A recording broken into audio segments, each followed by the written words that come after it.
The following podcast contains strong language and alternative facts.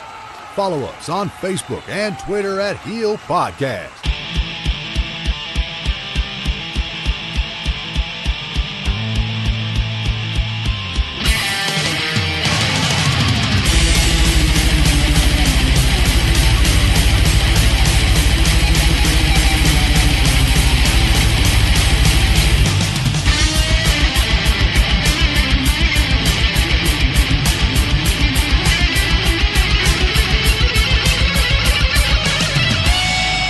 Over the airwaves and under the influence, we are Turning Heel.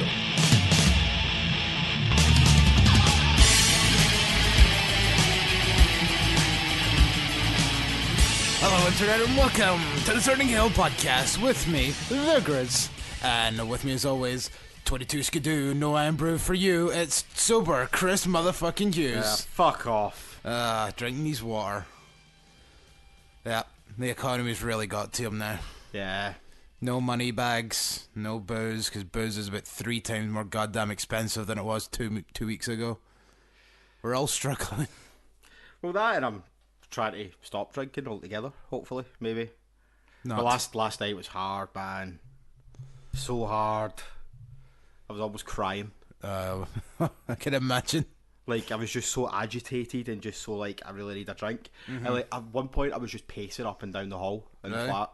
Like, just to do something. Like, oh, man, it was brutal. And like, there you go, you're just cracking a can. Yeah. As I'm fucking telling you about all this pain I'm going through. About the fact that fucking I've not had a drink in a week and I'm going to end up punching you in a minute. Hi, guys, how you doing? There's a joke I could have made there, but I'm gonna hold off on that one. Hey man, it's your choice. It says I feel bad about drinking in front of you, but this doesn't mean I have to stop. Yeah. You would do the same.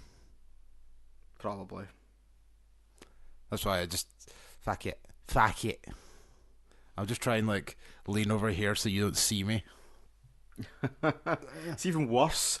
Because then every time you move into that awkward position, I'm going to be fucking inclined to see what you're doing. And every time it's going to be taking a drink of cider. Or whilst I take a drink of a fucking water. Yeah. So what happened with your iron brew? Oh, my iron brew that was a year out of date. Seriously, man. I'm going to be a very angry man in this podcast. Good, because the first topic of conversation we're going to get up to today is Roman Reigns. You have the floor. I don't care anymore. I know. Like, I literally just don't care. It's just, it is literally John Cena at this point. It's just became so... Birds have a nest right directly up there, just directly above my window. And every morning they make a pure racket, right? At first it annoyed me, and I thought, what can I do to fucking stop this? A BB gun. There is nothing I can do to stop it. They've got a nest up there, they're having wains up there, they're fucking do whatever they need to do. Birding about. They're birding about up there. There is nothing I can do to stop it. So see in the morning now when they start making a racket, I just put the pillow over my head and try and block it out. And that's exactly how I am with Roman Reigns now. There's nothing I can do about it, so I just don't care anymore. Jesus. I just had the morbid thought of you just putting a pillow over your face and suffocating yourself when Roman Reigns becomes Universal Champion. We're going to get a feud with Roman and Jinder. I know. And they're actually making Jinder sympathetic. Like, fucking, they're essentially building Jinder Mahal up as a babyface, lying there, fucking wrapped up in bandages, saying to Kurt Angle, oh, okay, if this is the last night to qualify, I'm going to do what it takes to qualify for Money in the Bank. I'm going to wrestle injured. Engendered. And then fucking Roman Reigns just spears him through a fucking wall like a complete dick. It's like, fuck off. I know, like, fucking Jinder jumped. Well, he didn't really jump. Roman the week before, he just kind of grabbed his leg. He could have done that to anybody. You were just the one that happened to be there at that time. But Roman Reigns is just a green wee fucking wine at this point. He's literally became John Cena from the beginning of the year when it's just like, fuck off. Like, I'm going to go to SmackDown, I'm going to get in their main event. No, nobody wants you there. Yeah.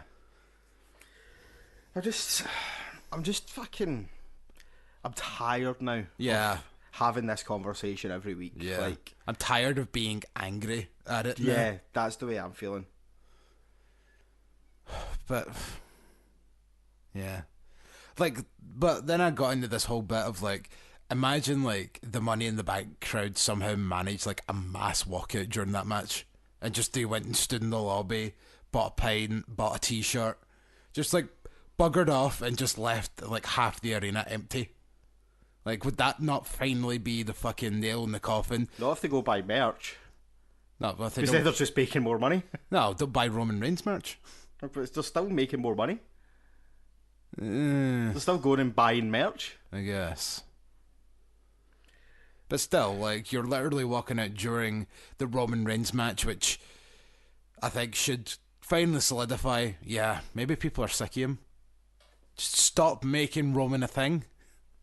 Well, I don't think they are now. They've put him with Jinder, for fuck's sake. Yeah. Jinder, who, ever since he lost that WWE Championship, is just jobbed. I know. Back to the way it should be. Exactly. Well, the worst part is he is still in television, which he never used to be. But never thought I'd say it. I'm actually starting to have a little bit of sympathy for Jinder Mahal, just in that fucking basis. Like what I kind of described there. And now he's not even got a chance to be a Money in the Bank now because Roman Reigns is a spoiled wee fucking brat. Yep. You want my title? Me. Fuck off. Just fuck off. Roman's a dick. Although there's still 4 weeks to Money in the Bank. Well, it'll be 3 weeks come Monday. Come tomorrow. Yeah, Monday. Do you think they're going to have a third ladder match? There was rumours of it. Yeah, but it was meant to be like a tag team ladder match or something, was it not? Well, it was either like a tag team ladder match, or there was also rumours that they might do a cross promotion one. Like the winner can pick whether it's the Universal or the WWE title that they cash in on. They can cash in on both champions. Was another rumour I heard they were potentially going to do. Okay. It just like the kind of logic of that seems a bit backwards then. Because like, why would you want to be right? You're in this first ladder match where you get to pick either AJ or Brock depending on what brand you're on. But then like, would you not rather be in the other ladder match where you get to pick? Because if I was on Raw, like I still wouldn't really want to face Brock Lesnar. But AJ Styles would be a person. But you don't have to face Brock Lesnar. Well, unless you move brand, I guess. No, I mean, Brock might lose the title. That's the thing about Money in the Bank. You can cash it in any time, any place. Yeah, but Brock's not going to be at Money in the Bank. No, but you could. What? Brock's not going to be at Money in the Bank. So how would what's that got to do with anything? How would he be able to lose his title if he's not there? But he could lose it at SummerSlam, which he probably will. He could lose it at Survivor Series. Fair. He could lose it at the Royal Rumble. He could lose it at WrestleMania. I thought you were implying no, it's just sorry. You know what? I completely picked you up wrong with the way that you said that. There, you said like, "Oh well, it might not be Brock Lesnar," and I was like, "Wait, like how would it not be Brock Lesnar because he's the champion and he's not defending until?" Yeah, it all got fucking jumbled up in my head. That was my fault. Yeah, but Brock could lose it. You can wait till Brock loses and then cash in. I guess, unless he doesn't lose within the year, in which case, tough titties. But. Yeah. I don't like to say. I don't even remember where it was. I saw this fucking. It's because there's that. It's because there's that. Pardon me, Jesus Christ. That fucking poster with what looks like 3 Money in the Banks. By the way, speaking of Money in the Bank, yes. Can I just say? Yep. I'm on a fucking roll just now. Gotta rock. Go on. Who did I call a few weeks ago as a good outsider to win Money in the Bank? I forget. Kofi Kingston. And one member of the New Day is now going to be in it. And it'd be great if it was Kofi, because Kofi done nothing. That's true, actually. But like, it's like the also just because of that love and admiration that the two of them have for Kofi Kingston as well, they'd be like, Kofi, you deserve to go in, and Kofi's like, but I wasn't in that match, and they're like, we don't care. You're a legend. Go for it. Although a lot of people seem to be thinking it's Big E that's going to make it. What are your thoughts on that? I would rather Xavier Woods over Big E. Interesting. Big E's alright. He's like a lot of fun. I didn't like him when he was a serious wrestler. Nah, me neither. He had the freaking personality of a grapefruit. Aye. Personality of a fucking plank of wood. Aye, like I don't think Big E suits being a serious wrestler. So yeah. I would rather as Xavier, because we've seen Xavier be serious even with the New Day. Mm-hmm. Like when they were in that feud with the Wyatts. Yeah. When like Kofi and Big E were still like making jokes and like. He's like, no, seriously, stop. Do you realise what we've fucking done? Yeah. We've angered the Wyatt family. Yeah. So like he's definitely capable of doing it. Also now they seem to be pushing Xavier more as a wrestler than they used to. Yeah, because it always used to be him that was on the outside, being the hype man. Now it seems to be more so Kofi. Yeah.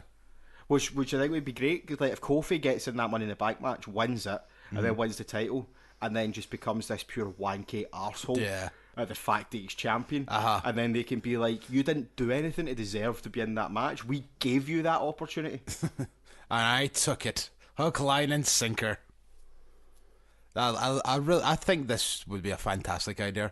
But also, I do like this idea of if there is a second Money in the Bank, then that means like Kofi winning that. Like, I mean, a lot of people would still be like, really, Kofi? Out of all the people in that match, Kofi Kingston won it. But if there was like another one, like I feel as if that would be a lot easier for them to like kind of get away with it, if you know what I mean. I think Money in the Bank should be used as a catalyst to get someone into the main event. It normally is. It shouldn't be someone that's already there, if that makes sense. Yeah. Or if, I hate when former champions win Money in the Bank. John Cena. Aye. John Cena winning Money in the Bank was the most ridiculous thing. Going to be the one and only time I do not want The Miz to win a match. Like, I don't want Miz to win Money in the Bank. Because I think it really, it's really shitty if Miz wins Money in the Bank, and then that's how he gets to the main event, when the reality is he fucking deserves to be in the main event anyway. Because he's worked hard. Yeah, exactly. Do you know what I mean? Like, I know getting Money in the Bank is just like, that's because he's worked hard, he wins it, blah blah blah. Right, I get that, but I just mean in terms of respect to the guy, if that makes sense. He's worked so hard, he's been so good. That's what I mean as well. Yeah, he should just be in the main event. Yeah. He doesn't need a catalyst or a story to be in the main event. He should just be there. He could lose and use that as motivation to just go straight after AJ, because let's face it, Money in the Bank definitely is going to be the last time Naka and AJ are going to go for it. If AJ wins this, then Miz should totally be the next opponent. And then maybe Miz, through shenanigans, beats AJ, becomes champion, and that's when you can start the Daniel Bryan feud. Maybe have Miz... what's it? Is the next pay-per-view after Money in the Bank SummerSlam? Or do we have another one? No, we'll have another one. We'll have one in July before SummerSlam. July, August, yeah. Maybe you could have like a month feud, throwaway feud if Big Cass wants a WWE title match against AJ or something. And then you could build up Miz to take it from him at SummerSlam. I think Nakamura might win the title at Money in the Bank. And I think the throwaway pay-per-view, which is probably what it will be, between Money in the Bank and SummerSlam, rematch. It's going to be a rematch. Ugh. AJ's rematch. Well, go on. Which Naka will win again. Yep. Cleanly. I think Nakamura will go into SummerSlam as champion. Yeah. So do you think he'll fight at SummerSlam then? Well, the rumour is it will be Daniel Bryan. Yeah, that's what I've been hearing as well. But it's just like, I keep thinking that Naka's going to win the fucking belt every time they have a fucking match now. So yeah. It's like, I'm just starting to second guess all these things I'm reading. Like, oh, Daniel Bryan's maybe next in line. And it's like, yeah, but how long is this going to fucking last now? I mean, like, if Daniel Bryan wins the title, then Miz having it in the Money in the Bank makes a hell of a lot of sense. Yeah. Because Miz cashing in on Daniel Bryan would be fucking great. Yeah. But again, it could be at SummerSlam, because they always love to do cash-ins at SummerSlam. Like, I think SummerSlam has probably been like one of the most cashed in pay-per-views that, like, there's been at least 3 I can think of, give or take. Del Rio on CM Punk one time, Orton on Daniel Bryan. And no, I was going to say CM Punk versus Jeff Hardy, but that wasn't at SummerSlam. That was Extreme Rules, I think. Anyway, I digress. Yeah. But yeah. So speaking of AJ and Nakamura won the right to choose the stipulation for their match at Money in the Bank. What do you think it should be? Is it bad to say I don't really care? Well, you have already said that. I think it should be genitals on a pole match. Castration match. Last man standing. Yeah. I think just purely because of the ending of that last match, like, that will take a big kind of impact into it. Yeah, I think last man standing. I mean, like, I think that could be a really good match. I hope that this is maybe the end of it after this. But if Naka wins, as you say, AJ will probably get his rematch. And alright, as long as we know that might be the last one, because this has been going on for ages. And while it's been entertaining, it is starting to get, like, just the dumb endings to matches is just... It's the dumb endings has completely ruined it. Because, like, that match they had at Backlash, like, that was actually a really good match that was, like I said, on our Backlash coverage. Yeah. A really good match that was totally spoiled by a completely stupid ending. By, like, that made no sense to the stipulation. It's a very Attitude Era style ending, which is not what we really look for in this era of wrestling. Yeah, it's like that you could have totally got away with an ending like that back in like 1999, but like in 2018, like it didn't work, man. No, totally didn't. But like you say it didn't work in this stipulation, it did. Like, you booted somebody in the balls. If you'd done that in a regular match, it would have just been a DQ. Aye, but when have you ever seen a no disqualification match that had fucking a count? Yeah. Well, if you can point me in the direction of another match where that has happened, where the referee's counted, fair enough, but I bet you can't. And see if you can, actually, it's probably because the referee fucked up. Yes, that's what I was about to say. I know there have definitely been matches where, like, the referee's counting while the two of them are outside the ring and the commentators are like, why is the ref counting? It's no DQ. But then, like, another one's like, yeah, but it's not false count anywhere. And so I was like, well, you got a bit of a point there. Yeah, it's not false count anywhere, but that doesn't mean that... I know, because, like... Technically, a count-out is a disqualification. Technically. Yeah, technically. That's what I was trying to say. I couldn't get it in my fucking gob there. But, yeah, I think, like, last man standing, because that means that takes away well, it doesn't really take down the double knockdown thing, but it takes away the getting counted out and all that jazz. And it essentially can become a false count anywhere match in that regard as well. So, yeah, I'm actually all for it. I do think it'll be a good match. Hopefully it's their best match. And maybe we could put this feud to rest with a little bit of, like, appreciation for it. And hopefully we never have to see them wrestle again. That's not going to happen. Yeah, I know.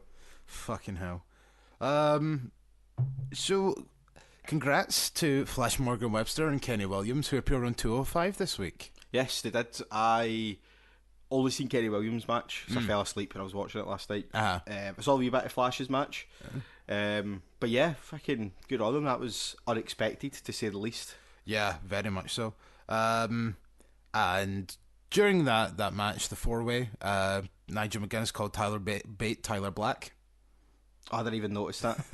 It's because I just kind of heard it. It's like, Tyler Black now with it. I was like, wait a minute, did he just say Tyler Black? So I rewound it. And he's like, Tyler Black! It's like, Nigel would just really kind of get fucking ROH out his head, can't he? No, he can't at all. I mean, the fucking dude worked there for like a decade, so... Did he not call NXT? Yeah. ROH once? No, he specifically said Ring of Honor, which was even worse. It's like, this is one of the biggest things that's ever happened in Ring of Honor! And he just went... NXT! No, I don't even think he changed it. He just kind of stayed silent, because he just went, oh, fuck! Oh, it'd probably been more like, fuck! I can't do a good Nigel impression. That's probably the closest I can do. That's fucking a Henry Zabrowski British impression you're doing. Oh, but skip it away I go. Right. So I've listed the Money in the Bank ladder match participants so far. Oh, I'm wearing my participants. My favourite kind of pants. So we've got Braun Strowman, Miz, Finn Balor, Rusev, Bobby Roode, Kevin Owens, and Big E, Kofi Kingston, or Xavier Woods, with the final entrant going to be decided this week on SmackDown with Samoa Joe versus Big Cass, who we originally thought had an injury over the weekend. Yeah. Take it away.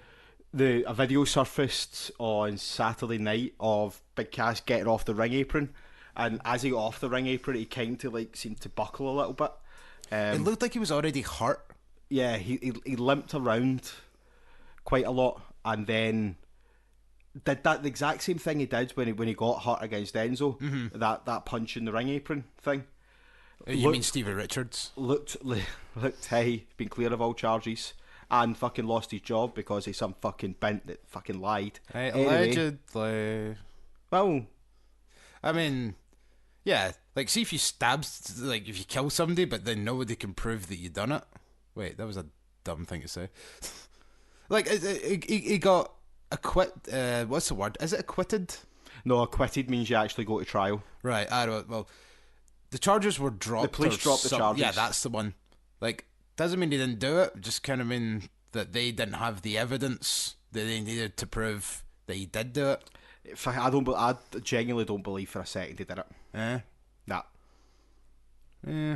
Look, it does. Have you seen that? This is not wrestling related either, but have you seen that thing about Neve, the guy who does Catfish? No. No, apparently he's been done for sexual harassment as well, fuck. and it's like what fucking.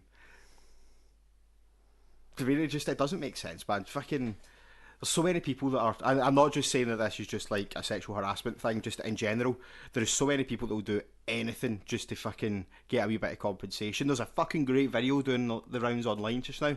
A guy jumping in front of a car to get a claim. The said car that he jumps in front of had a dash cam, so it's all filmed on the dash cam. So you see him acting. The car was sitting at a red light, and the guy just ran towards the car and just jumped on the hood. It's like, wait, what are you doing? My parents seen a guy do that in Vegas once. Just run directly into a car to try and get compensation. And when the guy just drove away and the other guy just stood up and went, well, fuck. And then just walked away. Aye. It's like, wow, some people really are that desperate. Yeah, I mean, like with Enzo, don't get me wrong, Enzo does come across as a bit of an arsehole.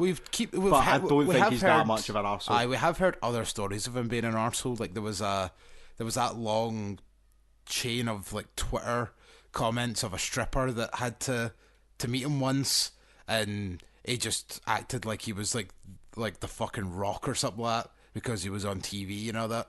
So I do think he is a bit of an arsehole, but I don't really want to say whether or not he did it. Well, I'd like to hope that he didn't. Let's just put it that way. I'd rather he didn't. I don't think he did. Plus, was there not something as well about this chick that had made the claims had made other false claims previously and stuff there as well? There was something along those lines, like somebody else brought it. I think it was like one of her pals, no less, was like, no, she does shit like this before. Aye. So, I mean, needless to say, there was only about 3 people in that room at that time. There was like him, some rapper, little doggo or something like that. It was probably a real rapper, actually. And plus... And then her. Plus, as they say, innocent until proven guilty. He wasn't proven guilty, therefore he's innocent. Fair it is. Let's just hope that is actually the case. But, you know... So, right, where we go? Oh, yeah, so Cass's injury. So, yeah, video. Sorry. The video looked pretty legit. I showed it to you. Yep. But, as it so happens, he was... Allegedly? No, as it so happens, he's been limping ever since SmackDown on Tuesday night, and it looks like he's probably just selling Daniel Bryan's beatdown, which fucking kudos to. It's a fucking lethal looking beatdown, by the way. Yeah, so as of right now, we believe that Samoa Joe versus Big Cass is still scheduled for SmackDown. This is probably going to be the way to get Joe into the match by having Cass not 100%. Not that Joe really needs the help, if you know what I mean, but they're clearly still wanting to try and keep Cass strong, so him losing to Samoa Joe, like, he can just come out and be like, no, well, it wasn't my fault I lost to Samoa Joe, Daniel Bryan beat the crap out of me, yeah, like that kind of thing. Andrade Cien Almas made his debut on Tuesday. Yes, he did, which I thoroughly enjoyed. And Zelina Vega is still with him, which is very happy to see. Yeah, well, we knew that was going to be the case, because she's been in the vignettes. I know, but it's just like one of those things where I get worried when stuff like that happens, because like, it's kind of been talked about before, here and there, that like, it just seems as if WWE really doesn't like female valets with people. Like, you had Lana and Rusev for a while, but it just seems as if they keep trying to take Lana away from Rusev, like, every point that they can. Now she's kind of trickling back into this thing, which is weird. I'll get into that in a second. But I'm happy to see that the two of them are still together, because, let's face it, the two of them need each other, I would say. Zelina and Andrade, I mean. Yeah, especially given the fact that Andrade, as far as I'm aware, doesn't speak very good English at all. Yeah, you might be right. I mean, I think he can speak it enough to get by, but definitely having her as the actual mouthpiece helps. He's not going to cut a promo to get himself over. Exactly. He could probably speak about good as English as maybe Nakamura can. And the difference is with Nakamura, sometimes Nakamura doesn't even need to speak. Just his mannerisms are enough. I know. Almas doesn't have that. Do you know what I mean? You know. It's just thinking back at like what Almas used to be, though. It really is like a polar opposite, man. It's crazy. But good for him. I was going to say, do you think he should have been in Money in the Bank? Nah. He needs to be on the pay-per-view, though. He'll probably have especially he'll probably wrestle Dolph Ziggler, but Ziggler's on Raw now, so... Yeah. Who would you put him against? He'll wrestle someone. Pardon me. Stick him with Ty Dillinger or something. Yeah, because that was the first match he had in NXT, actually. Yeah, it was Ty Dillinger. Yeah, comes full circle. Boom. There you go. Done. This is the Jesus Christ. Sorry, I've got a fucking ulcer and my mouth is swollen up a bit, so I'm pure. Just try to talk through it. It's a nightmare. So with that, right? So we've got Joe versus Cass, which. So Kurt Angle's logic of like on Monday being the last night to qualify was kind of a bit bullshit when you think about it. It was the last night on Raw. I know, but like it didn't have to be, because on SmackDown they're having a match next week. Like, you could have just postponed that match to next week. Yeah, fair enough. It's just like Kurt Angle, I felt, was being a bit of a dick as well, because he used the best for business line.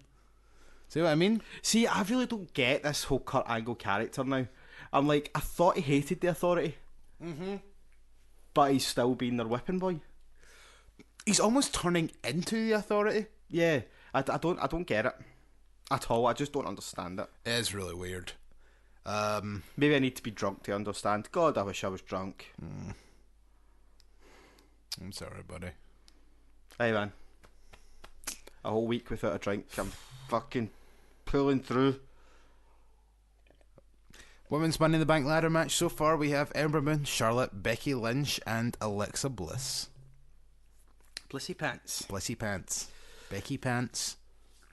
And that's really about it. Ember pants. That doesn't really work. It doesn't work anywhere near. Let's call her Sparky. Sparky. Okay.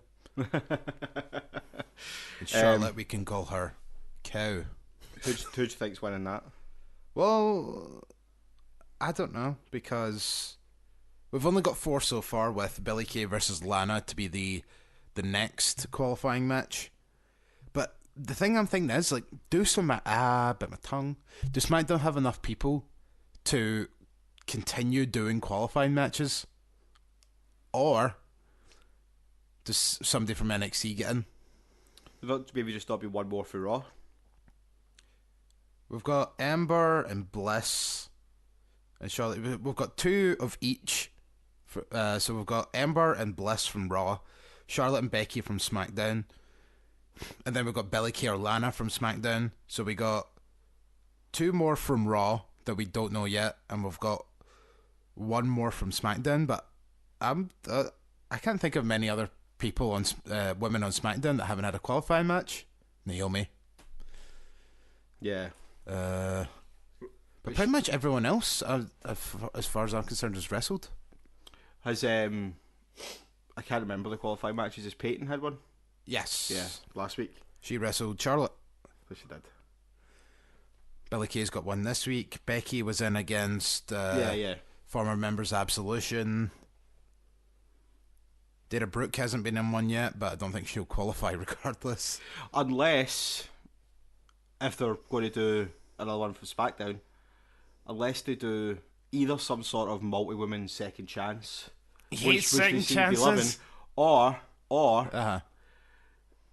the former members of Absolution are just annoying Paige so much about it. She's like, do you know what? Fine, you can have another chance, but it's against each other. Aye. Which I thought they were going to do the first time originally. Yeah. Ugh, Mandy Rose annoys the hell out of me. She's far too gorgeous. It really just annoys me. Do you know what? I actually thought, Thingy, what's her face? The other one. Sonia? Yeah. Sorry, I can't want to call her Coella. Cruella de Vil. I can't want to say Coella. I just could not say it. I can understand. See if you just say Cruella de Vil. You got one of the names right. And they both end in A. But yeah, I thought Sonya looked really good. Like, see, like her entrance and stuff like that. I actually thought she looked like she could be like not a star, but definitely they definitely done something to, like, both of them. Like, they've gave them special entrances rather than just, I'm a woman, raise your hand. Yeah, wave at the crowd. I'll tell you what, man, I will not be watching fucking Mandy Rose's entrance drunk. Or tripping? Stoned. Yeah, man, you'd be fucking tripping balls by then, didn't I was tripping over myself, trying to reach for my phone, look for more photos of her. She's so pretty. All right, she's just really nice to look at. And now I can totally see why Corey Graves goes nuts for her. Fair enough. Where were we? Right, so yeah, because the only other women that I could think of in SmackDown are the 2 people in the Women's SmackDown Championship match, which is Asuka versus Carmella. Yep. I don't know exactly what Asuka's done to get a title shot since WrestleMania. Mm-hmm. I'm kind of gutted that she's not in Money in the Bank, but I think like Asuka is probably like one of the... Oh no, Tamina. Does she still count? Is she not injured? I don't know. I don't give a fuck. I'm sure she's injured. But like, I think Asuka, other than Tamina, that's how I got into that fucking question, is like probably one of the older wrestlers on the roster. So maybe having her out of Money in the Bank might be a good thing, because I'm not 100% sure if she would be able to take it as much. I mean, depends though. She doesn't have to do mental bumps. She could be the one dishing out the mental bumps. Yeah, true. Which makes a lot more sense to her character. I mean, like, yeah, because Paige literally just came out and was like, okay, so you're going to be defending your belt at Money in the Bank. And then Carmella's like, no, I'm not. And Paige was like, yeah, you are. Against this person. That's Asuka. Yeah, and it's like, okay, just because she's not in Money in the Bank, then I guess it makes sense, but... Yeah, it's like they probably have like all the qualifying matches like written down on a board, and then we're like, wait, are we not missing somebody? Oh shit, we haven't put Asuka on one of these. Just give her a title match, it's fine. So with that, like, what do you think? Do you think Asuka's taking this? Do you think Asuka's going to finally get her revenge for me for WrestleMania? No. What? You don't? No. You think Carmella's going to beat fucking Asuka as well? Didn't say she was going to beat Asuka. Like a DQ finish. I think she's just going to run away. I hate matches like this. Well, what I'm thinking is Asuka wins, holds the belt until SummerSlam, where her and Charlotte go 1-on-1 again. Yeah. This time, Charlotte's the challenger. Yeah. And hopefully Asuka wins. But we'll stay in title town right now, as Ronda Rousey is going to take on Nia Jax for the women's title in what was one of the most horribly acted segments. Oh, it was terrible, wasn't it? But it was in front of like actual celebrities and shit, which made it so much worse. And why the fuck was Charlotte there? Stop wooing! It fucking annoys the hell out of me. You're not your dad. I know. You can't. Oh, who incidentally, for what he claims to be the first time in his career, has had to cancel appearances this weekend because of his health. So get well soon, Nature Boy. Yeah. Although he's cancelled like tons of appearances, or just not shown up. Ring of Honor. He had like a deal, like I think it was like $250,000 he was given to do like 4 appearances to do with Ring of Honor. He done 1 and took the money and never showed up again. Yeah, that's Nitch. That's definitely Nitch. That's Flair boat for you. Yeah, so but the whole thing was like, Ronda Rousey, how do you feel about your WrestleMania appearance? Oh, it was great, thank you. Oh, it's good. That's really good to be in front of the crowd. And I made Stephanie McMahon tap out, and then Charlotte goes, "Oh, sure, you done that, but can you do this?" It's like, yes, everyone can woo. Anyone with a pair of lips can fucking woo. You stupid cow.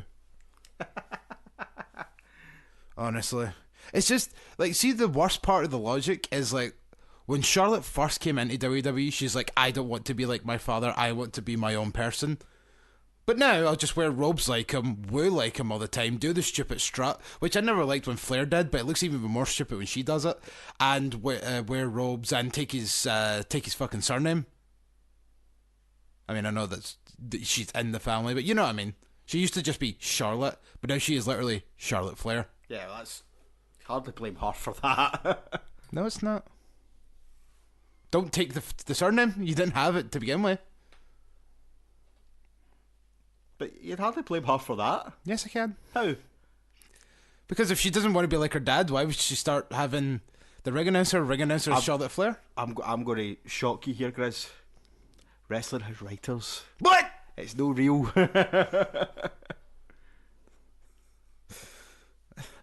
I'm shocked and appalled right now. Right. I think I'm going to need a minute to calm down, man. Why don't we take a short break while I think I need to lie down, man. Yeah, you should lie down. Ugh. I'm sorry I had to break it to you, man, but someone had to eventually. What? So someone deliberately wrote Asuka to lose? Yep. Fucking find that guy.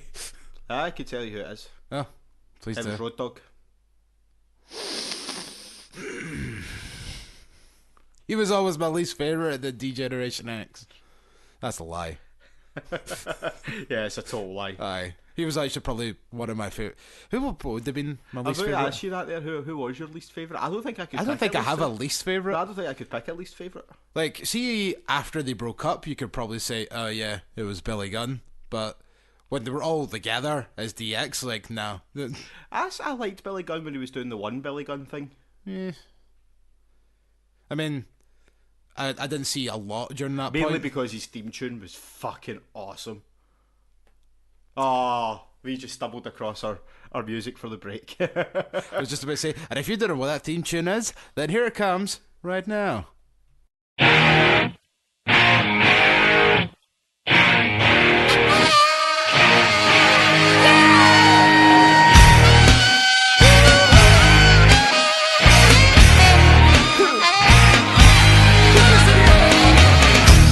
Look at all I've got, like to make a blind man see everything you wish you had, but God gave it all to me. On occasion, my reflection puts me wrong. I got it all. Oh, I got it all.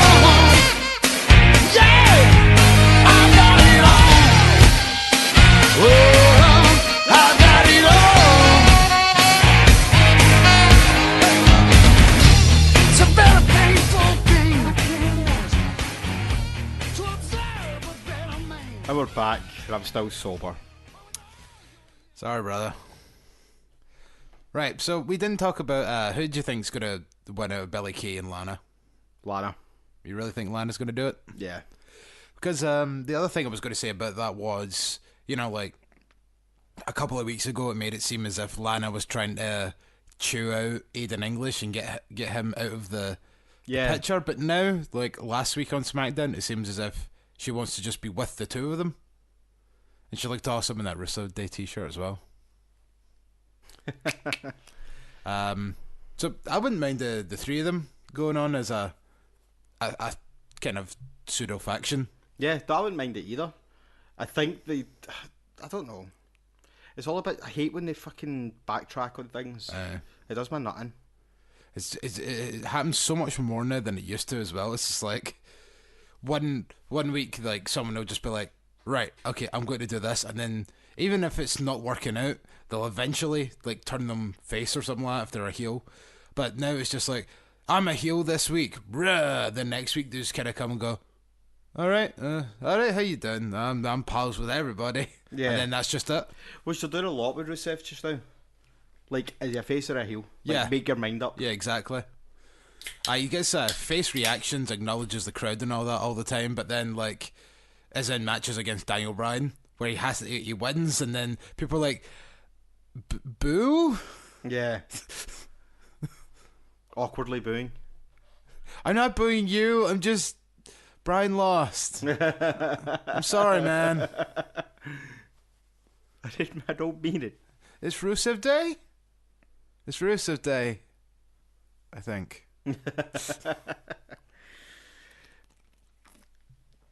But also from that, stemming my shocking revelation earlier that you laid on me. Yep, laying out some truth. God, the truth hurts when you're sober. Seriously, man. Seriously. From a sober person. That's what I mean. You're more honest when you're sober. For fuck's sake. Build a bridge and get over it. Oh. Oh yeah, this isn't Fortnite. Yeah, so we didn't really talk about Nia versus Ronda properly because I went off on a tirade about how much Charlotte sucks. She does suck. Yep. Quite a lot. Well, she doesn't suck, she's overrated. Yeah. Very overrated. Anyway, hate you. Yeah, Ronda's going to win, isn't she? Is she? Or is this the point where Natalya, her best friend of 2 weeks, turns on her? But then Ronda's lost. Either way, this is all going to be fucking terrible. Like, the match is going to be bad because Nia Jax is not good enough to be able to hold up her end of carrying a match. This is fucking Ronda Rousey's, like, second televised match. I know she's doing house shows. Good for her.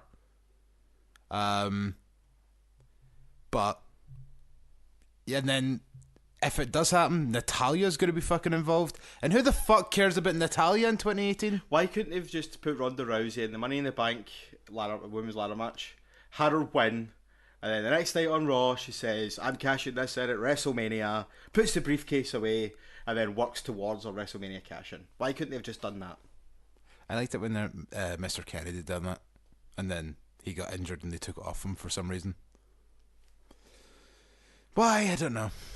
Like, the whole thing was like, I'm cashing this in at WrestleMania. So every week he came out and there was a little, like, countdown, like 322 days until WrestleMania when Mr. Anderson, Mr. Kennedy, cashes in. Like, that would be perfect. Just like every week she comes out and it's like, it's 1 week closer to WrestleMania, 7 days closer to me achieving my dream. There you go. Yeah.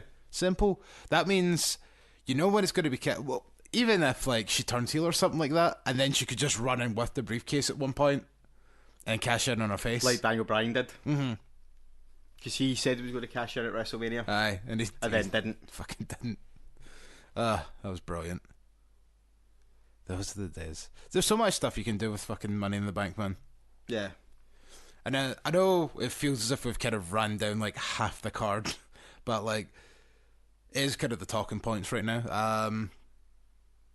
So it just like, see, either way that this is going to happen, either Ronda wins and it's going to be far too early, probably the fans are going to turn on it. Yeah, definitely, 100%. Nia wins fans will probably still turn on it because they probably would have wanted Ronda to win in a bizarre. Yeah, You don't want Ronda Rousey to lose yet. yeah, but you don't want her to be champion yet. Yeah, do you know what I mean? So Like, why can't she just work through the entire division before getting there?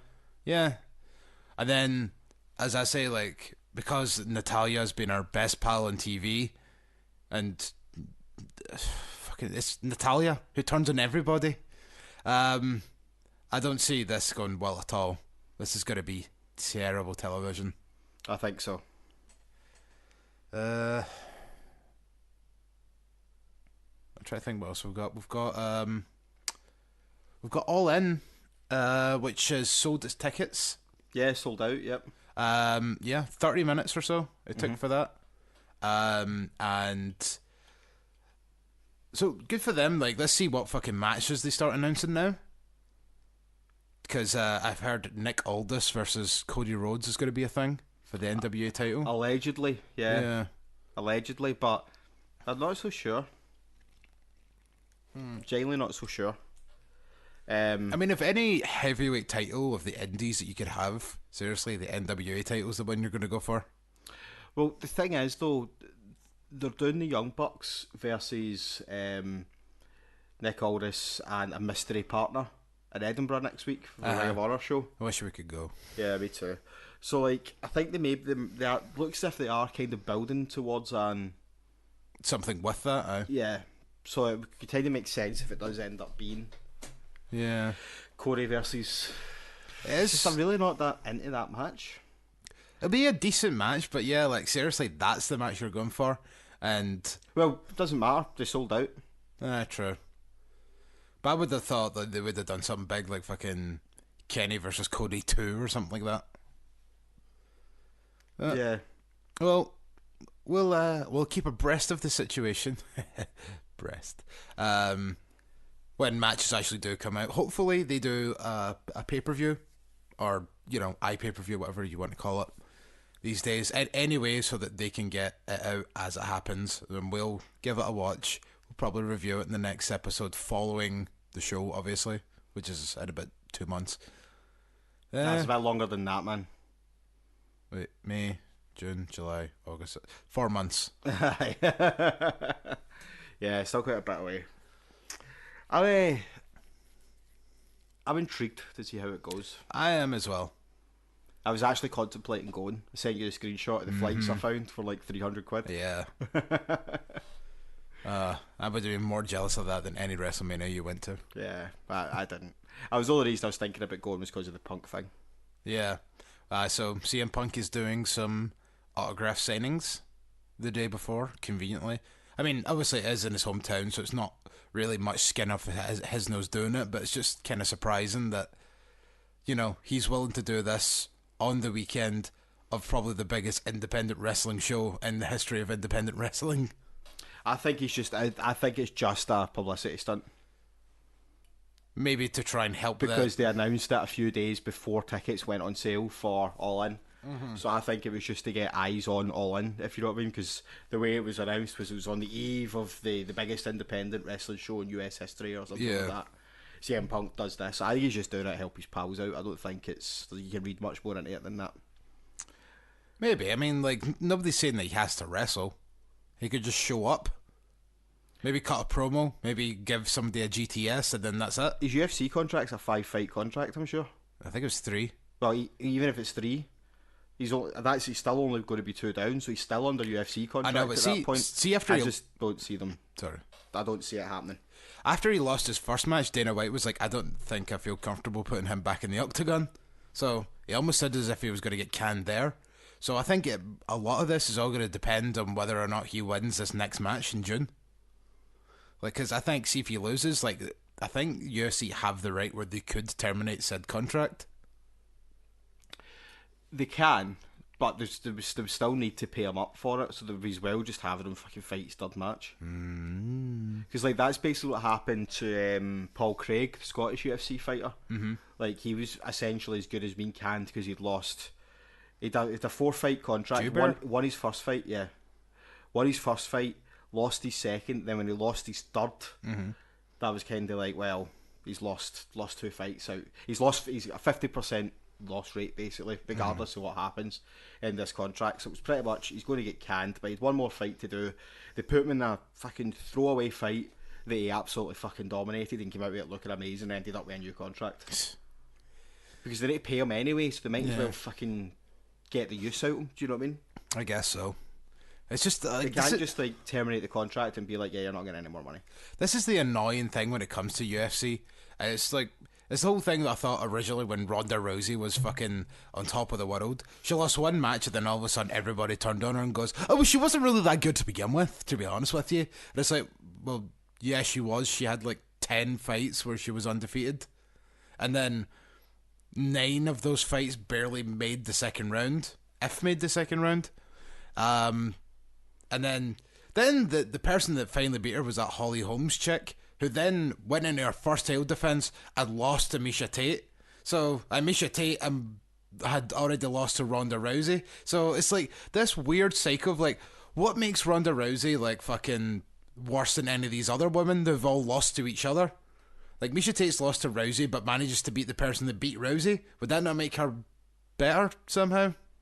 In a backwards way, yes. Yeah, but it's just like, but it doesn't work that way. I know, it's stupid though. I hate it. It's like, even like my sister was interested in MMA for a couple of minutes when Ronda Rousey was on top, and she's like, yeah, it's Ronda Rousey, she's the best. And then as soon as Rousey lost, she's like, oh, I don't care anymore. And it's like, you never really cared to begin with, but you're just the typical fucking MMA fan. That's the casual fan. Aye. Like, but then, okay, she came back again, lost her second fight, right? Fair enough. But that's the whole thing of fucking MMA. Like, she was you 10 can't she was win 10 and every 2. single fight. Aye, she was 10-2. Aye. That means she won 10 and lost 2. Aye. That's still a pretty fucking sweet record. 80% more of her fights than she lost. She's got a better... But, yeah, like, it's stupid then. She's got a better fucking record than Brock Lesnar. Brock Lesnar came in at He's UFC... probably had more fights, though. No, I don't think he has. Is it not? No. He came into UFC with a 1-0 record when he beat the shit out of some schlub in a bar. It wasn't a bar, but it was like rinky-dink little fucking MMA promotion. And then lost his first match. Then, like, by his third match, became UFC champion. So, where's the logic in that? Yeah, there is none. I mean, like, by all means, see if there is any actual genuine UFC fans that could kind of explain this to me in a bit of a better term, because I'm just going off what I see. Then please feel free to get in touch with us and explain it, because... At Heel Podcast on Facebook and Twitter. At Juggalo Griz on Twitter. At Official Bubba. I'm Official Bubs, but I'm locked out my Twitter account. I can't remember my password. Fantastic. So, there is no more Twitter. For me, anyway. Okay, but it's just one of these things, though, where it's like, it just makes no sense. And I would love for it to make sense if someone could explain it to me in a way that makes sense. Because other than, oh, she's lost twice, that's it. Like, we can't get any more money out of her. Why can't you get more money out of her? She's still 80% better. Or 80% of her fights she's won. See if she got like a 10-10 record and just went on a fucking complete losing streak. In fact, it's higher than 80% because she would have to have won 8 fights and lost 2 for it to be 80%. So it's actually nearer 90%. Yeah, see? I know. And then, like, because then after she lost those 2 fights, everyone turned on her, started sending her fucking hate messages and all that, and she wanted to fucking kill herself. So she said. Like, fucking poor lassie. Anyway, let's move on. This isn't a UFC podcast. Yeah, that's about the extent of UFC I know about. Yeah. That short period. Shall we round this up by going over the UK tournament entrance? We can indeed. Fuck. Fix that for me. No. Okay, just leave it there. Let me check. Is there anything else that I think we've pretty much covered everything that I have here. Right. So I'm gonna give you the name. Let's do a little bit of word association, kind of. I'll give you the name, and then you tell me how well they're gonna do. Okay. Okay. So am I just saying which round they're going out in? Well, no, just like, I mean, like, some of these people can go out in the first round, but you'd be like, still look really good. They make a good showing. like that kind of thing. All right, so Zach Gibson. Will do very well, and I'll be very surprised if he doesn't win. I'm thinking finalist, though. Yeah. Joe Coffey. I really hope Joe wins, and I think a Joe versus Zach final would be ideal.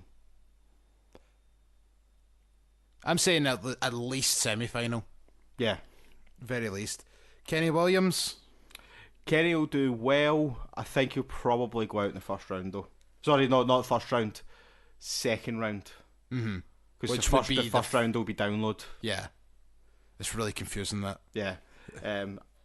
He will definitely get past download. Mm-hmm. Yeah. That's what I was going to say. Like, he's going to look really good in his first match, win, and then get through the quarterfinals. Have another really good looking match, but then lose. Jack Gallagher. Jack Gallagher, I think he could go out in the first round to download. Yeah. Because he doesn't do much. Plus, it's not just that. No, it doesn't do much. It's just he's already fucking signed to WWE. No, that's what. It does nothing. Him having a good run in that tournament. That's what I kind of meant there. Sorry. Aye. It's not like he doesn't do much, like he doesn't do much wrestling, but it's like he's got his own thing now in WWE that he doesn't really need to be part of this tournament. He's there to put someone like Kenny Williams over. Yeah, exactly. Or Flash Morgan Webster. Spoilers. Joseph Connors. JC out in the first round. Yeah. Mastiff. Dave Mastiff. Oh, Dark Horse. Yeah, Dark Horse. I fucking love Mastiff. I think he could. I would love to see a Mastiff versus Joe semi-final. Would be interesting. Exactly what I was going to say. Yeah. Yeah, I'm all over that, man. El Ligero, who was the one I kept forgetting for some reason. I think Ligero will do well. He'll probably could be the other semi-finalist. Fair dues. Potentially. I would say another Kenny Williams situation with Ligero. Yeah, but I think Ligero has a very high possibility of having match of the night. Yeah, but not necessarily winning the tournament. Depends on who he's on with, I would say. Yeah. Amir Jordan, who is the only person in this list that I don't. I've heard of him, but that's it. I've heard his name before, but I don't know much about him. I know absolute squat about him, so can't say. Maybe we should do a. I thought maybe Amir Jordan may have been a progress guy to be honest with you, but I guess not. But do you know who is a progress guy? Travis Banks. Fuck, I forgot about Trav.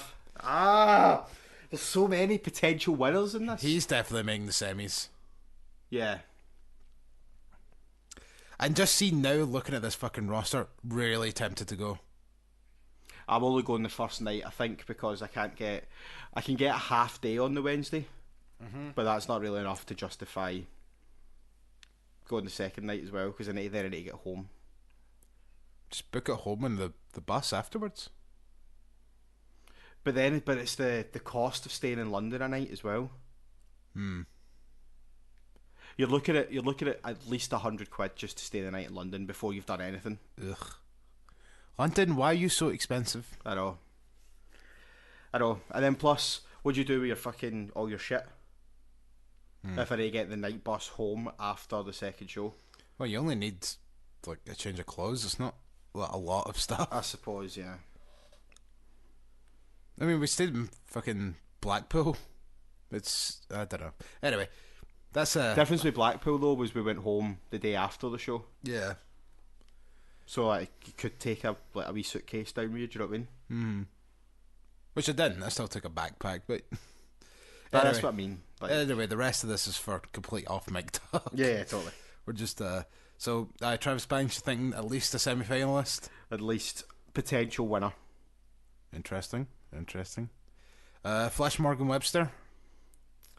Again, I think he'll fall into the other cruise, the line with other cruiserweights that have a really, really good match, but not necessarily. I mean, they're probably in here just to get exposure so that they could maybe then in turn go on to 205. Yeah, I think that's more realistically the plan with those guys.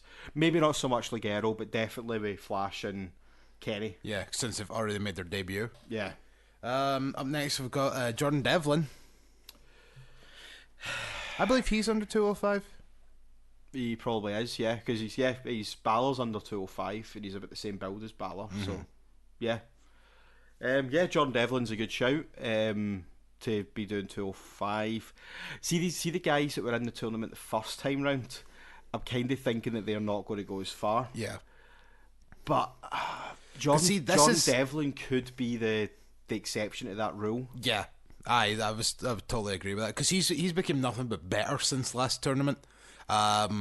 He really made his name in the tournament, I would say, because I did not know anything about the guy beforehand. And apart from he was in the Big Hangovers, was that the name of the tag team he was in? Was that wasn't him? It wasn't. It wasn't a tag team that came to ISW for Ireland.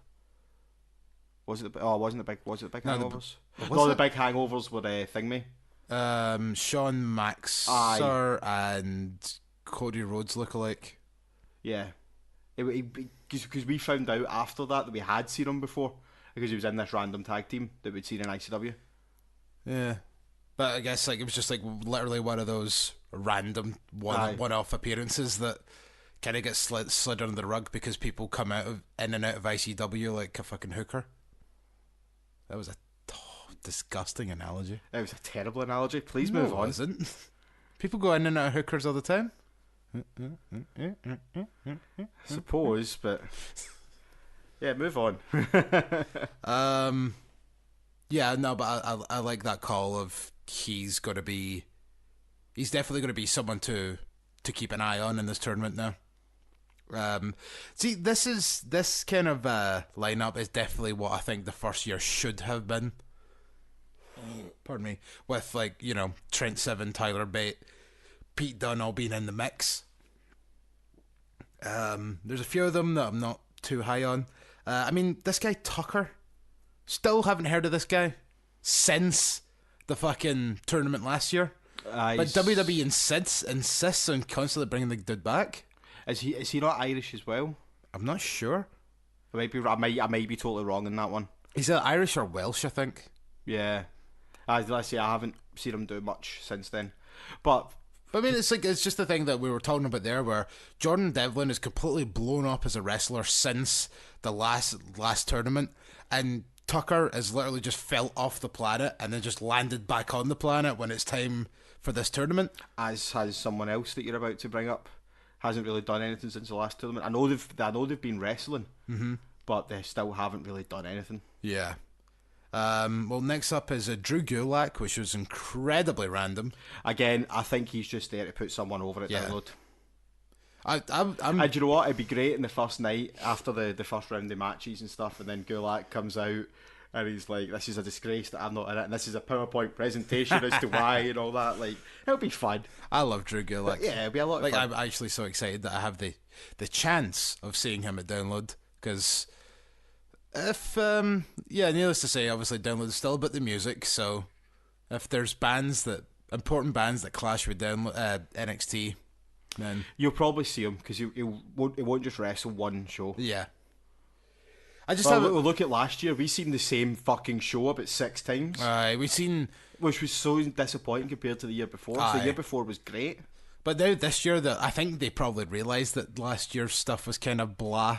Aye. But it's like they've only announced 9 NXT wrestlers, and then now they've announced these 16. So that's going to be most of the field. So we're probably not going to get many more NXT stars, other than Undisputed Era, Kairi Sane, sweet little Pirate Bay is going to be there. What's her face? Baszler, Velveteen Dream, Aleister Black. I posted a match card for a house show in France. That's pretty much going to be your NXT guys and girls that are there, give or take. Yeah.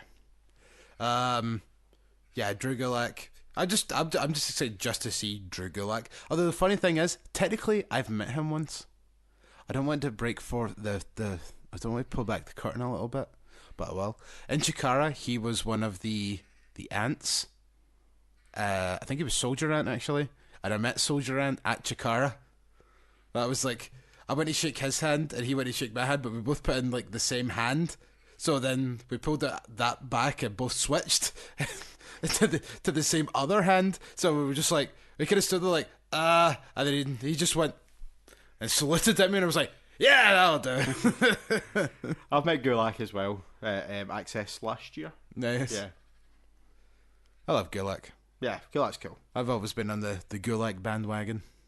Well, not always, but I was on it well before everybody else. And then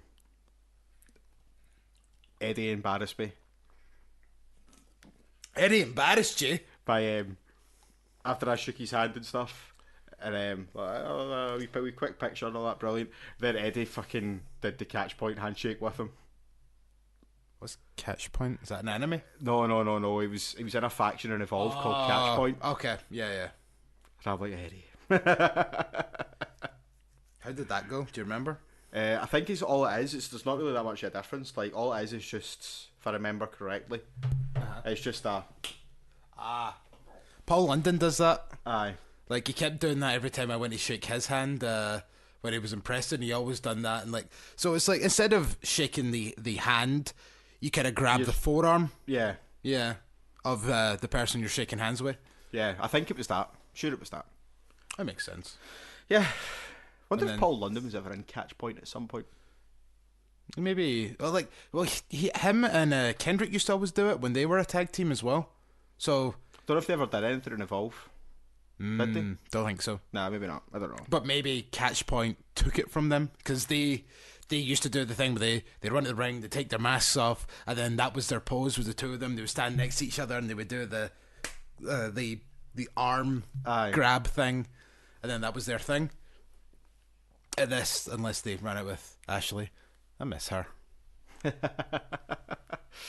Ooh, podcast recommendation.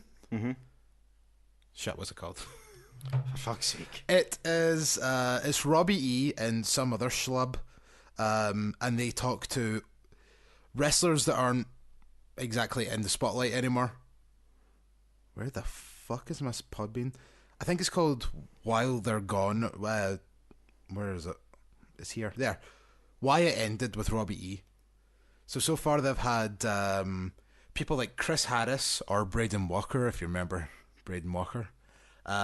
Cherry from Deuce and Domino. Just Incredible. Al Snow. Who else? They had Buff Bagwell. Zach Gowen, which was probably the best one so far. That was that little one-legged kid. Yeah. Like, he's still going. I know, but like he's grown up. He's a father now. He's just kind of doing independent dates every now and again. He's not in the limelight, as they say. So he's in a tag team with Gregory Iron. Yeah. Handicap Heroes, I think they're called. Aye, something along those lines. Yeah. I kept wanting to say Gregory Helms there, and I'm like, it's not Gregory Helms. Well, following that, we have Ashton Smith, who I think could do quite well. Came a bit out of the blue, Ashton Smith. Yeah, I'm surprised, like him and not Rampage. Unless Rampage is signed on with World of Sport. Yeah, which this I'm actually kind of looking forward to World of Sport now. See the two of these potentially being roughly about the same time. It's quite interesting to see how UK wrestling is going to be with this. But Ashton Smith, I think, probably just squeak out a download with a win, and then out in the first round of the quarterfinals. James Drake, I don't think he's even making it out of download. Yep, out of download, I think. And T-Bone, was that the person you were mentioning? Yep, yeah, definitely out of download. Yeah. And I remember, like, I was talking to T-Bone at PCW. I was just asking him if he was going to be part of download this year, and he's like, well, I've been told to be ready for it, but I don't know what I'm doing or any of that jazz. And so lo and behold, now, like, as soon as like the first 8 came out, it was like, oh, T-Bone must be in the next 8. It's because I had a little bit of insider information, which is really just me being a nosy prick. Yeah, I mean, like, T-Bone has done really the square root of fuck all, man. I know. In the last year, since the initial tournament. has he even been back in WWE TV? I don't think he has. No, has he? he's literally only worked. He worked Download last year. He Remember only that? worked to Download. I don't even think he was brought in to do dark matches or anything like No, that he in wasn't. NXT. He wasn't. Which is, I just kind of don't understand. See his biggest mistake, in my opinion, completely changing his character for that tournament. I don't think it was his choice. I get the feeling it's not his choice. But the fact he's still doing it out with it, though. See, I thought that was kind of a good idea. I don't know. I'm probably in a wee bit of a different boat than you when it comes to this. But I don't understand why they would completely change him and not completely change anyone else. I know. I get. Maybe I think it honestly has something to do with the tattoos. I think he looks too much like Tommy End. Is my guess. That's all well and good then. Just give him new gear, but they gave him a new gimmick and everything. He basically started from scratch going into that tournament. Yeah, but then like see at the time I thought that maybe T-Bone might have been their prospect out of the whole thing. Like, this is the guy that we're going to give the new gimmick and everything to, and we're gonna push him hard. And it's like, no, he's not left the UK when it comes to being signed to WWE. Yeah. I know it said this one's really interesting because I just don't understand. No, I don't understand it either, because like it just seems like, okay, well, what's the point in bringing him back? Yeah, it's clearly just because they're fucking paid him. So like I was saying earlier when we were talking about UFC, yeah, they paid him, might as well use him. I know, but it's like, right, well, if you're going to use him, why don't you, ship him over to an NXT taping every now and again? Actually do something with him, even if it's just already in the ring, Tyson T-Bone. Yeah, like, and they just signed Danny Burch. I'm surprised they didn't bother sticking him back in again. Shocked they signed Danny Burch. It's just kind of like they seem to love Danny Burch and then not Hate like him, him, and then love him, and then hate him. I know, because it was like they had him signed. They got rid of him, but then they kept bringing him back because he lived in Florida anyway. Yeah. But then he kept coming back over here to do shit like Rev Pro and probably Progress and all that. And ICW on the occasion. Still one of the matches with like the least heat. Jack Jester versus Martin Stone. Yeah. Because everyone knew that it was like Jack Jester. See, the thing is though, man, like Jack Jester's gonna win. Who cares? Yeah, but see, the thing is though, that was the main event of that night. Was what happened after that match though. Yeah, when Drew returned. Yeah, like when that match first got announced, I was like, that's a bit stupid. But it was a throwaway main event purposely. I know, but still, I think. Do you know what I mean? I think you still should have had a good main event. I don't know. That's just me thinking that there. But when you left the building that night, though, you weren't thinking about the main event at all. I guess. You were thinking about Drew fucking returning, throwing fucking Jack Jester off the stage, cutting that promo that Mick Foley and all that shared. That's what you were talking about when you left. I know. Like, and I would rather they did that with someone that's not going to be there that often than say they did like a BT Gunn or something like that. But then like do you know what I mean? That's the thing. Like you go back and like you talk about that show and you go, well, the main event was shite, but what happened after it was great. And it's like, well, yeah, that's not really the way. What happened after it was the main event of the night. Let's be honest. That's what happened after it was the main event. Okay, I think we'll agree to disagree just a little bit here. I do agree with you to a vast extent, but I just feel like if you had a good main event as well, because I thought that show, I think it was it Shugs? It was in the ABC. Or was it Still Smoking? No, I think it was Shugs. I think it was maybe anyway, whatever show. Still Smoking was one that had Sabu on it. Yeah, and Surprise Devitt. Aye, so it definitely wasn't that show because that was a good show. That's stuff what I'm about to say. The show where Drew turned wasn't the best show in the world. That was the one that had the fucking nearly 45-minute segment. This Is Your Life. Aye. Oh, and that was atrocious. And I only watched half of it and then fucking wandered off. Came back and it was still fucking on, and I was out for about 20 minutes talking to people. Aye. Aye. Needless to say. But I think that was obviously the thing. They had that segment as right, we'll make it long for heat. But then it got to that point, the tipping point where it got too long where people stopped caring. See, the thing is as well, I think they tried something a bit ballsy that night. I think with a subpar main event, that 45-minute, like there's a couple of other things that night that weren't particularly great. There wasn't much to write home about after that show. I think they tried to bring the crowd down as low as they could to really fucking pop them at the end. To get that big reaction at the end. Do you know what I mean? I mean, everybody did react very well when Drew came out, but I feel as if like it would have been a bit better if people were more hyped, because I just feel as if like because I'm speaking from my personal experience. When he came out, I popped, but I was exhausted from being bored for the past 3 hours. Like there was a couple of good matches here and there. I don't really remember the card. I might try and see if I can quickly check. You want to Yeah, to give you an example of the way I think about it. Okay. I went to a Progress show in Sheffield about 2 years ago, and the second half of the show, well, the last two matches of the show, were Will Ospreay versus Adam Cole, baby, yep, and Pete Dunne versus Zack Sabre Jr. Right, which are fucking two absolutely banging matches. So Pete Dunne versus Zack Sabre Jr. was for the Progress title, right? Will Ospreay and Adam Cole was just a grudge match, basically, because they'd done it before and this was a rematch. Will Ospreay and Adam Cole absolutely tore the fucking house down, man. There was Canadian destroyers off the top rope. There was fucking crowd participation. There was babies the whole way through. The whole way through, right? And see, by the end of the match, I could not be fucked with Zack Sabre Jr. versus Pete Dunne. No. Because they came out and put on just this really slow-paced technical wrestling match, and going from that to that pulled the crowd right down. Yeah. Do you know what I mean? So like the half point I'm trying to make is that they probably didn't do it the way I'm saying I think they did it, but it would make sense if they tried to do the opposite effect. If you know what I mean, and pull the crowd down so that when they popped, they fucking popped. They weren't exhausted.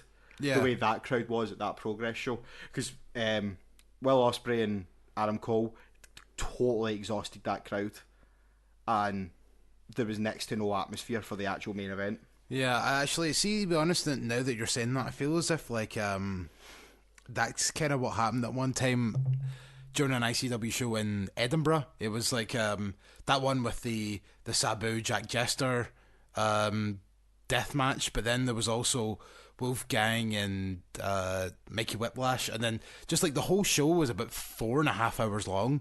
So see, by the time Jester and Sabu had their match, everybody was fucking knackered. I think everybody was knackered for Wolfgang versus Whiplash, so that match didn't really go over that well with the fans until like the end, because I think everybody was taking a break because they knew Sabu was coming up next. So I guess sometimes that's the case. It's just a case with pacing sometimes. Although, like, this is just completely my opinion, and obviously it doesn't matter in the grand scheme of things. But Nor does mine. No, what I'm about to say. But like the way that you said, like, you didn't care about the technical wrestling match at the end. It's like, I don't think technical wrestling matches go over well as main events. Yeah, well, I didn't say I didn't care about it. Just my point was I was that exhausted from that match. Sorry, I stand corrected then. And then plus that exhausted from that match, and then that slow main event from that high octane fucking crazy match. Just go. Just pulled the crowd straight down. Do you know what I mean? Because it didn't build to a crescendo of. See if Will Ospreay and Adam Cole had main evented. Yeah, that would probably be the best main event I've ever seen ever. Yeah. Do you know what I mean? Yeah, absolutely. Because again, that's the match you're coming away from the show. But then, like, that's kind of also the thing that I'm thinking is, like, it's not that you didn't care about Pete Dunne, Zack Sabre Jr., but you probably came away going, "Oh, that main event wasn't that good." And plus the main event went for about 35 minutes as well. It was a long main event. Do you know what I mean? Oh man. And it's like at the end of the show, it was the only time I've ever been to a Progress show where at the end, everybody was kind of like, "Thank fuck, it's finally done." Yeah, do you know what I mean? Like, it was really poorly paced. And I think that's kind of maybe what they were going for that night in ICW was to get the crowd wanting something big because the rest of the show had been so subpar. And then when they got it, they went fucking mental for it. Do you know what I mean? I guess. To an extent. I'm not saying it's a wise thing to do. No. It's just my thinking behind it. Because this was back at the time where ICW was churning out such good fucking shows every month. I know, that's why. And then there was just this random. We got to that show and it was like, well, this isn't been good. And then it's headlined by, you know, former NXT jobber Martin Stone. Yeah, we're going to believe that he's going to beat Jack Jester for the heavyweight title. And then he didn't. Yeah. So yeah, but yeah, just I just don't kind of I get what you're saying and all that. I just think that's sort of like the wrong way to do business. Yeah, no, I completely agree with you. But I'm just making the point that that's where I get that feeling from, is from that Progress show. But it's just also like the way that New Japan almost do that on a fucking monthly basis with their shows. Like, they just have good match after good match, and like every match is like, right, well, here's the Young Lions in the first match, and then, you know, it builds up, so every match is like, here's a title match, here's a title match, here's a title match, here's a title match, here's the main event title match. And I guess it's obviously because like Japanese crowds are a bit different. That's why like they can contain their energy a bit more, because most of the time they sit kind of just Yeah. But I don't know, I think that I would love to actually sit down with like a couple of the bookers and ask them like properly, like just what all the stuff that goes into booking a show. And if you were going to book a show like this, if you were going to have like 3 high octane like triple main event like that, how would you go about doing that kind of thing? I always don't like double main events. You can kind of get away with, but like triple main events and stuff, it's like no, because there's got to be one of those matches the crowd isn't hot for, and it's either going to be the first one or the last one. Depend how they do it. Because if they put 2 barn burners down on as the first 2, then the crowd's tired by the time the third one rolls round. Or if they put one that's the first one on, the crowd are going to preserve their energy for 2 and 3. Yeah. Do you know what I mean? Like, I think you can get through 2 matches that are really high paced and really high adrenaline, and you get really into it. But that tires you out, man. Like, it does tire you out. I can't say I get tired by wrestling. And I mean, that's why I feel bad when I'm literally the only one cheering during some matches, and it's like, for fuck's sake, we used to sleep. Oh, yeah. Wake up! Come on! And that's why, by the second day in fucking download, I have no voice. And the third day, I can barely even literally talk. I was like... Learn to pace yourself, Chris. Don't tell me what to do. Don't tell me how I live my life. God damn it. Shout out to MJ if you still listen to this, by the way. Michael Jackson? Nah, one of my mates in work. Said something to him the other day, and he actually turned around and he was like, don't tell me how to live my life. And I'm like, it's a fair point, actually. I did just tell you how to live your life. It was overtime. There was 4 hours overtime going, and he was like, I might take a half-hour break. And I was like, what's the point in taking a half-hour break? It's only a 4-hour shift. Just take the 15-minute break. And he was like, don't tell me how to live my life. And I'm like, fair point, actually. Well, did he take that from me, or is that just something he says as well? No, I don't think he took it from you. It was just because I was telling him, don't do that. That's stupid. And he's like, you always say, don't tell me what to do. Yeah. But he's like, don't tell me how to live my life. He's trying to take his own spin on it. So. Right, anyway, on that note, I've been Chris motherfucking Hughes. I've been the Griz. Sober. Paste. That didn't work well. That really didn't, did it? Right, let's try that again. Right. Hold on. Sober. Drunk.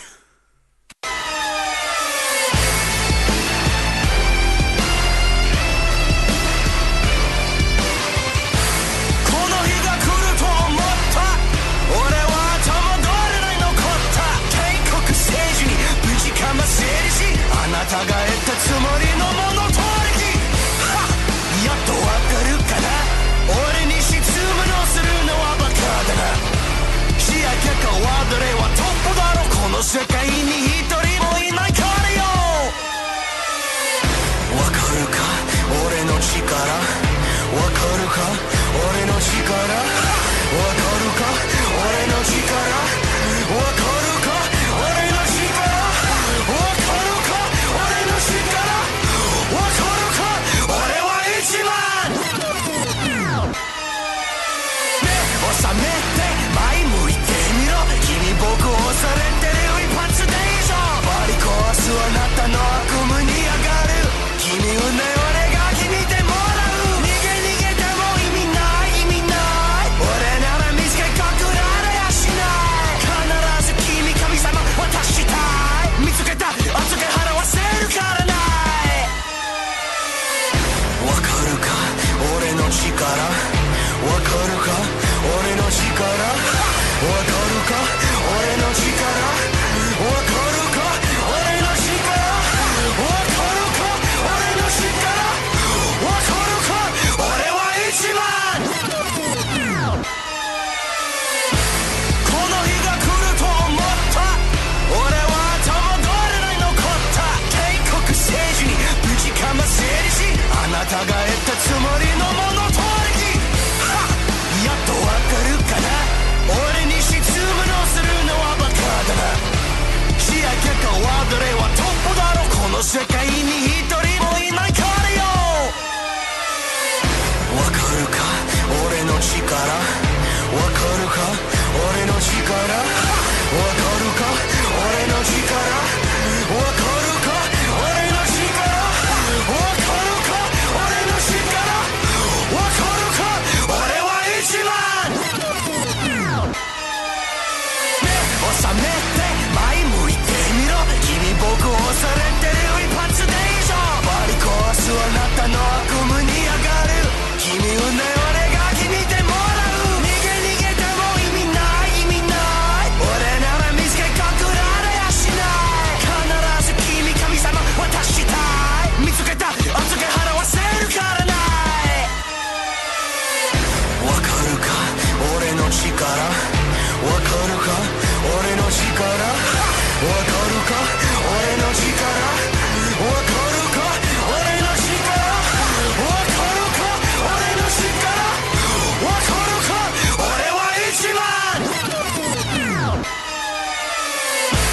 この日が来ると思った、俺は頭どれない残った、帝国政治にぶちかませりし、あなたが得たつもりのものとりき、やっとわかるかな、俺に質問をするのはバカだな、視野結果はどれはトップだろ、この世界に一人もいないからよ。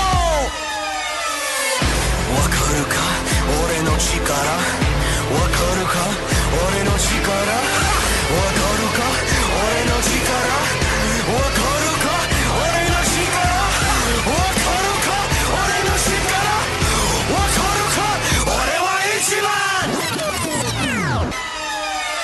目を覚めて前向いてみろ、君僕をされてる一発で以上、割り壊すあなたの悪夢に上がる、君運命俺が決めてもらう、逃げても意味ない意味ない、俺なら見つけ隠られやしない、必ず君神様渡したい、見つけた預け払わせるからない。